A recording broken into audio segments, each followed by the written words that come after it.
بسم الله الرحمن الرحيم. السلام عليكم ورحمة الله وبركاته. أخواتي الفضيلات، نتمنى تكونوا بخير وعلى خير، ونتمنى الوصفة ديال اليوم تعجبكم، اللي هي عبارة عن عصير الليمون اللي يمكن لك تحتفظ به لأطول مدة، وعلاش لا حتى لسنة. هذا وقت الحامض وبثمن رخيص، موجود وبوفرة. وما تنساوش اخواتي الفضيلات القيمه الغذائيه ديال الحامض.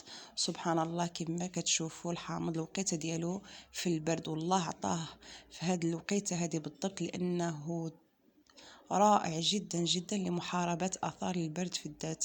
يعني الدري لا تقاس بالحلاقة، متقاس بالنزلة ولا الكحبة، جيبي نص ولا ثلث ديال كاس من عصير الحامض، وضيفي ليه معلقة ديال العسل الحر، وشربيها له في الصباح كيف ينوض من النعاس قبل الفطور.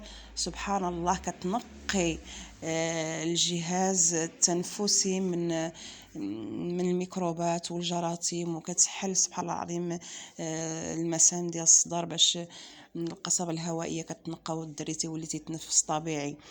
لهذا ما تنساوش وما تخطيوش من داركم في ايام البرد. انا ننصحكم من حد الحامض دابا هذه وقيته ديالو ورخيص، جيبوه بكثره، جيبوه 30 40 كيلو، عصروه وديروه في الثلاجه، وخذوا كيف ما كتشوفوا الطريقه سهله وبسيطه. كل صباح هزو مكعب وخليوه يتطلق، وضيفوا ليه العسل وشربوا لوليداتكم، وعلاش لا نتوما.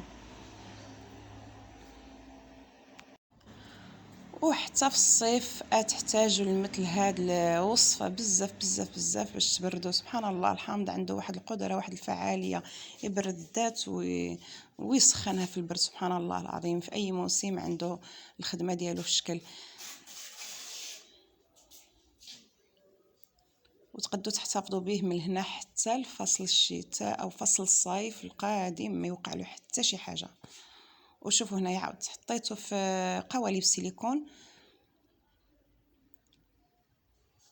يمكن لكم تنوعوا شكيلات، تشجعوا وليداتكم، ولا كل واحد ديروا له مثلا القالب ديالو، باش تشجعوهم على الشرب.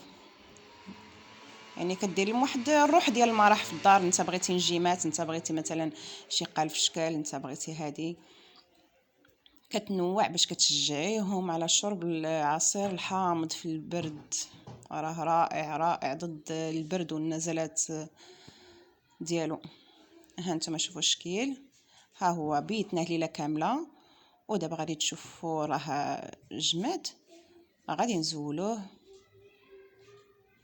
من القوالب. السيليكون تيسهل علينا بزاف بزاف بزاف اننا نزولوه.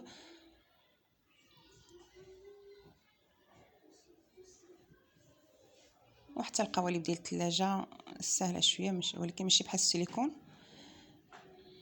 تنخليوها ترتاح شي شويه باش عاد تيطلقوا تينزلوا بوحدهم.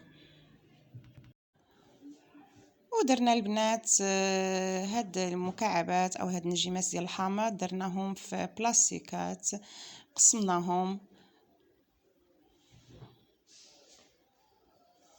باش ما نبقاوش كل مره تنعريو نفس الميكاه حتى نساليو المنتوج كامل. اللهم نقسموهم باش ما تدخلش الهواء بزاف. البلاستيكه بقوه الحلان. ودابا جا الوقت اللي غادي نطبقوا فيه الوصفه.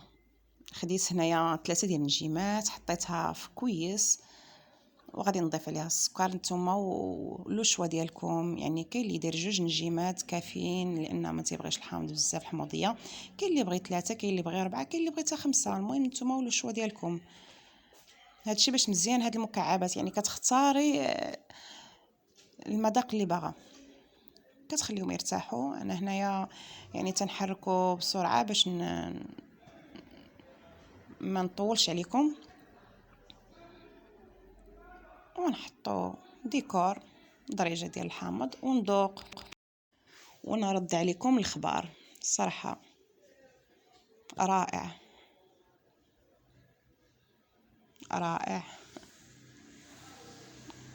وبصحتكم. ونتمنى ينال هذا الفيديو الاعجاب ديالكم، ونتمنى ما تخلوش على هذه الوصفه في الدار، راها رائعه. وما تنساوش اعجاب، وما تنساوش التعاليق، راها كتنفعني وكتفيدني بزاف.